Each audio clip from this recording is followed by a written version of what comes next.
בשם השם נעלה ונצליח, אמן כן יהי רצון. Be'ezrat Hashem, aujourd'hui nous allons tenter de faire un nouveau cours. C'est un nouveau cours, complètement autre chose. Ce cours-là est une ségoula pour la protection du Am Israël.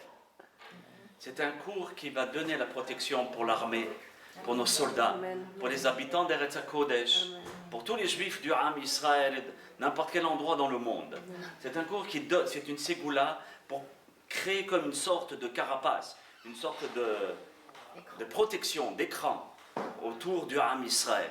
Et que Be'ezrat Hashem, on n'ait rien à craindre, et bien au contraire, qu'on soit protégé, Be'ezrat Hashem, par la rahamim, ba'hesed et la miséricorde d'Akadosh Baruch Hu. Et toutes les xerot ra'ot soient enlevées et Amen. Que toutes les bombes retombent chez les ennemis. Amen. Ken yehי ratzon. Nous allons ensemble essayer de partager ce cours qui va parler essentiellement sur le Lamnatseach ben Rinot Mizmor Shir. Alors, ce cours va avoir trois parties. La première, donc celle-ci, où on va parler essentiellement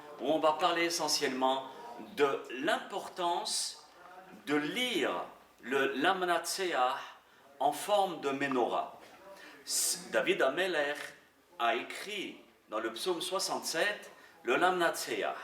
On va le découvrir ce soir, pour d'autres on va l'approfondir, et pour d'autres on va essayer de rapporter beaucoup de valeurs numériques pour essayer d'approfondir ce Mizmor. Donc la première partie, c'est pour toutes les références de nos tzadikim, de nos hachamim, qui vont rapporter dans leurs livres l'importance de lire ce Mizmor. Dans la deuxième partie, on va voir les sodot, c'est-à-dire les parties cachées de la Lamnatseach, à travers les valeurs numériques, à travers les rachetevot, les acrostiches, des premiers mots, des premières lettres, de la fin des mots, de la fin des lettres de certains mots, combien de mots il y a dans toute Lamnatseach. En un mot, on va essayer de décortiquer ce Mizmor qui est fabuleux. Et de passer à côté, c'est dommage, parce qu'il a une force considérable et il a su protéger ce Mizmor, l'armée du Am Israël. L'armée du Am Israël qui était à l'époque de David Amelech à la Bachalot. Et c'est aussi valable dans nos générations. Donc c'est pour cela que je vous ai dit au début du cours que c'est un Mizmor qui protège. Et on va le dédier pour tous nos soldats d'Eretz HaKodesh, pour tous les soldats d'Eretz Israël qui se trouvent en Israël ou à l'extérieur en mission et qui puissent être protégés par ce Mizmor-là et qui puissent être enveloppés par ce Mizmor. Amen, ken yehי ratzon. Le Lamnatseach est une forme de menorah où à l'intérieur il y a le Mizmor de 67 qu'on va essayer de traduire après avoir exposé l'importance qu'il peut avoir à travers nos sages. Lamnatseach ben Rinot, Sgula Mizmor betsura menorah. Le Lamnatseach ben Rinot, c'est bien de le lire à travers une menorah comme on vient de le voir. Katav HaRokeach B'Sifro Yirat El. Le Rokeach, qui est un grand hacham et un grand kabbaliste, Rabbi Eliezer HaRokeach, il écrit dans son livre Yirat El, la crainte de Dieu. Amizmor vechol ze im amenorah. Sache que le Mizmor et tout ce que comporte la menorah, les inyanim gdolim, sache que c'est renferme à l'intérieur de Mizmor beaucoup de secrets.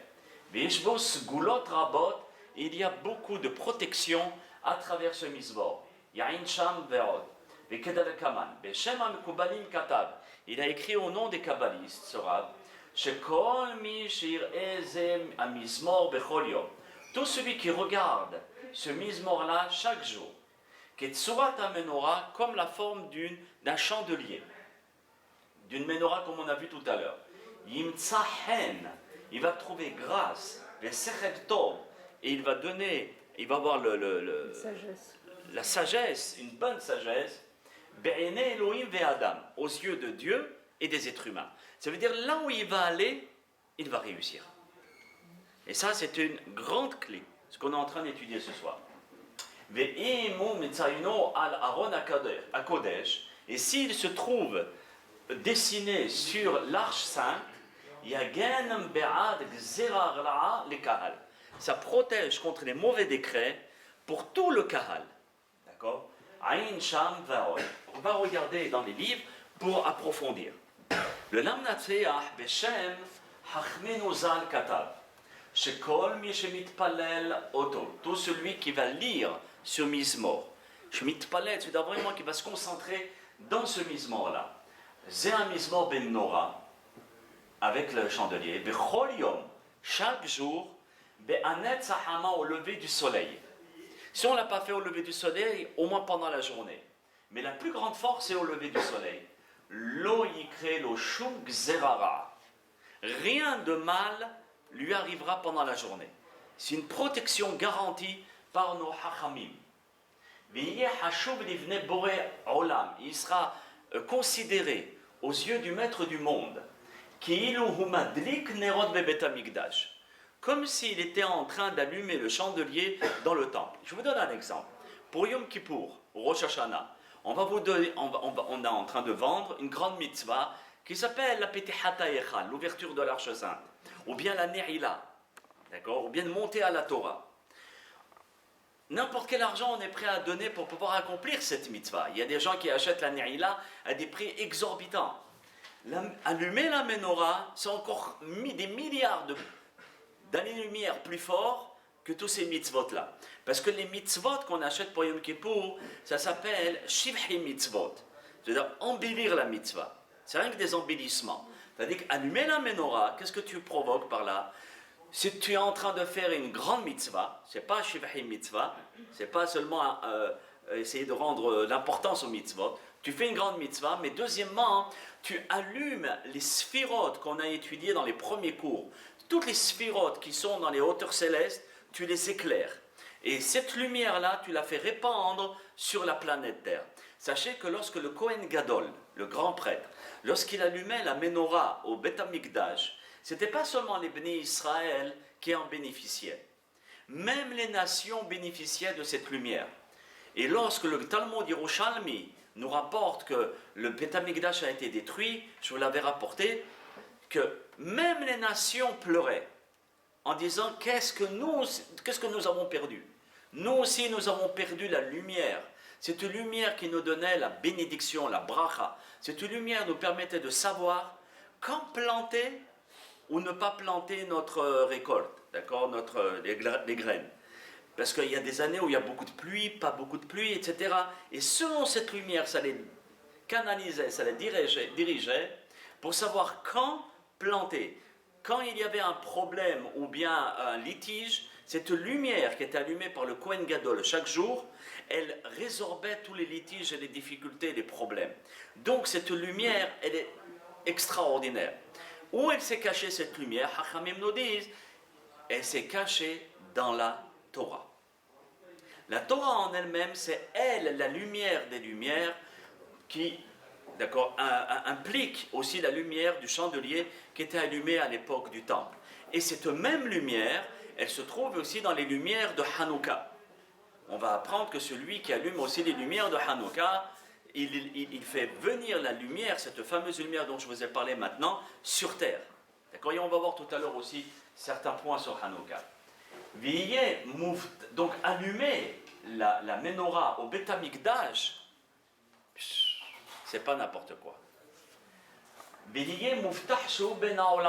On lui garantit qu'il aura droit au monde futur. Pas celui qui allume, celui qui lit le Mizmor. Celui qui lit le Mizmor a le droit au monde futur. Vous réagissez pas, c'est pas grave. Moi, quand j'ai lu ça, j'étais comme ça. Celui qui lit tous les jours. Tous les jours. Tous les jours. Tous les jours, on achèterait à n'importe quel prix une mitzvah qui nous donne accès au Olam Haba. Et je vais pas attendre. Vous vous rendez compte ce que c'est? Non. Vous vous rendez pas compte? Il Il ne faut pas rester adiche, il ne faut pas rester insensible. Bougez à l'intérieur. Ça veut dire, rendez compte, on vous donne une mitzvah avec laquelle vous pouvez avoir accès à Olam Haba. La personne, elle arrive, on lui dit non, pas apte. Zéro. Allez, bye. Tu vois, là-bas, il y a tes amis, Et il y a une voix qui retentit. Il dit non, non, non, non, non. Telle personne a lu le Lamnat Seah Ben Rinot Mizmor Shir Betsurat Menorah chaque jour. Ah bon? Stop! Fermez les portes du Gehenna. Ouvrez les portes du Gan Eden. On ne lit pas le Shabbat, non? Tu le lis le Shabbat. On va l'étudier tout à l'heure. Dans la Tfila, c'est pas le Metukan.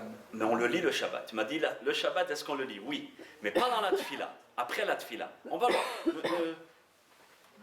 Chaque chose à sa place. Doucement, doucement. D'accord? Chez Katav et Miktsat Mekomot, Omrim Oto Bechol Yom. D'accord? Dans beaucoup de places dans le monde, de lire chaque jour le Lamnat Seah, Mipene Shenikra Mizmor Abenora. Sache que ce Mizmor s'appelle le psaume du chandelier. Ve'akore Oto Bechol Yom. On répète encore une fois, et celui qui le lit chaque jour, Nehshav Kemadrik Amenora Tehora Bebet Amigdash. Nos Hachamim répètent, c'est comme s'il allumait le candélabre dans le temple. Et c'est comme s'il recevait la présence divine. Vous êtes chez vous, vous recevez un coup de fil. Et il y a quelqu'un qui vous appelle et qui vous dit, regarde, il y a le président du plus grand pays qui va venir chez toi à la maison. Avec tous les gens du gouvernement. Vous allez rester insensible? Donc, tu le reçois à la maison, la plus grande personne, la plus grande personnalité au monde. Ça peut être même ton père, d'accord, que tu n'as pas vu pendant 40 ans. Il va venir chez toi. Est-ce qu'on va rester comme si c'était rien? Non, au contraire. On va tout préparer. On va préparer la maison, les fleurs, les gens qui vont le recevoir, la musique, un orchestre, pour faire le kavod à cet homme qui va venir à la maison, d'accord, ou dans notre demeure. Alahat kama vekama pene ashechina. Plus forte raison de recevoir la présence divine. À combien il faudrait bouger et se dire, on te rend compte un petit peu le Mizmor, qu'est-ce qui me donne accès? Il me donne l'accès de recevoir la présence divine. Lisons la suite de ce que nous disent nos sages. Dans le Lamnat Seah Ben Rinot, Beshalme Hagiga ale Mahari el Ghazi. C'est un grand maître séfarade qui a écrit dans son livre Shalme Hagiga. Al-Chot Sfirata Omer. Vous savez qu'il y a 49 jours, et ce n'est pas un hasard, parce qu'on verra le chiffre 49 a son importance dans ce Mizmor-là et aussi dans la Torah. Donc pendant 49 jours, on compte le Omer, de lendemain de Pessah jusqu'à Shavuot. D'accord? De lendemain de Pessah jusqu'à Shavuot, il y a 49 jours. Shavuot qui n'est pas inclus. Il rapporte, Matzati Katub Beshem Igeret Ramban. J'ai trouvé un texte unique qui est rappelé dans la lettre du Ramban, Rabbi Moshe ben Nachmanide, qui était un grand kabbaliste. De Chol Yemei HaOmer, chaque jour du Homer, que chez Omrim Birkat Kohanim, lorsqu'on va faire la bénédiction des prêtres dans la synagogue, Im Yomar Yachid Mizmor Ze, si la personne va avoir son Lamnat Seah dans la poche et il va le sortir pour le lire, il y a Tzliah B'Ma'asav. On lui garantit qu'il réussira dans tout ce qu'il va entreprendre. Donc là maintenant on nous dit pendant ces 49 jours, particulièrement, mis à part tous les jours de l'année, mais pendant ces 49 jours, il y a une lumière supplémentaire, ou une ségoula plutôt supplémentaire pour pouvoir lire ce Mizmor. Ici, regarde ce Mizmor avec la Menorah, lo yeh nizok, il ne sera pas abîmé, rien de mal lui arrivera. Kol hayom, toute la journée, il pourra aller n'importe où, il n'y a rien qui lui arrivera. Côté moi.